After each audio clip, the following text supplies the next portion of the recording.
Bismillahirrahmanirrahim. Assalamualaikum warahmatullahi wabarakatuh.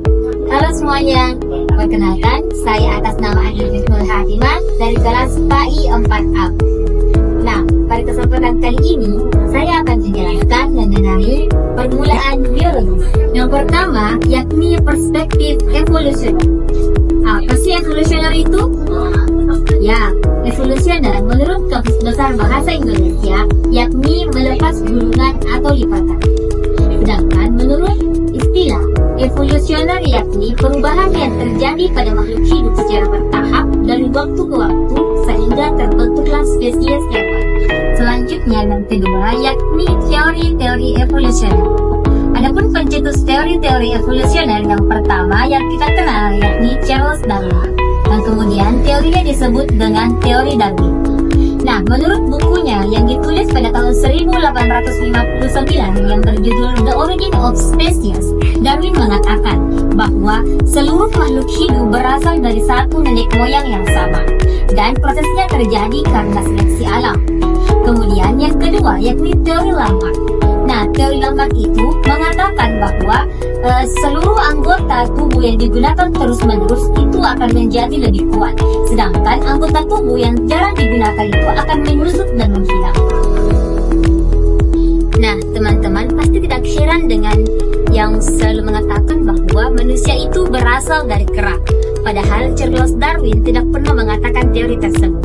Nah, Charles Darwin itu mengatakan bahwa seluruh makhluk hidup yang ada di dunia itu berasal dari satu nenek moyang yang sama.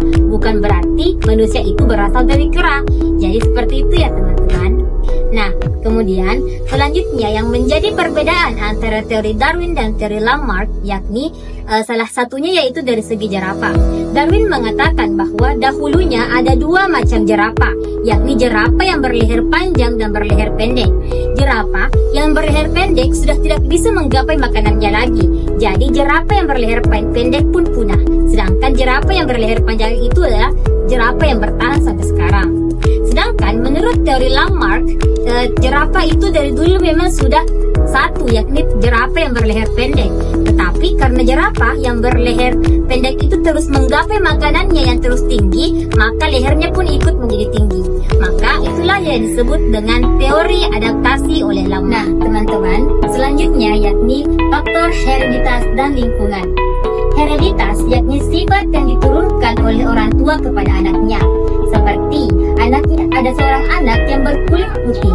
Jika dilihat ternyata orang tuanya memang berkulit putih.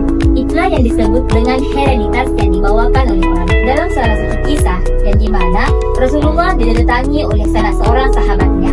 Sahabatnya tersebut mengatakan, "Ya Rasulullah, istriku baru saja melahirkan dan anakku memiliki kulit berwarna hitam." Kemudian Nabi bertanya, "Apakah ada dari nenek moyang yang berkulit hitam?" Ia berkata, "Ya." Kemudian Nabi menjawab, "Itulah yang dimaksud dengan faktor keturunan dan sifat yang diteruskan oleh keturunan kepada keturunannya." Nah, teman-teman, itulah yang disebut dengan faktor hereditas. Nah, adapun faktor hereditas dan lingkungan itu tidak dapat dipisahkan karena faktor lingkungan juga dapat merubah kepribadian seseorang. Nah, teman-teman, itulah sedikit penjelasan singkat dari saya mengenai permulaan biologis. Lebih dan kurangnya mohon dimaafkan. Wabillahi taufiq wa sa'adah. Wassalamualaikum warahmatullahi wabarakatuh.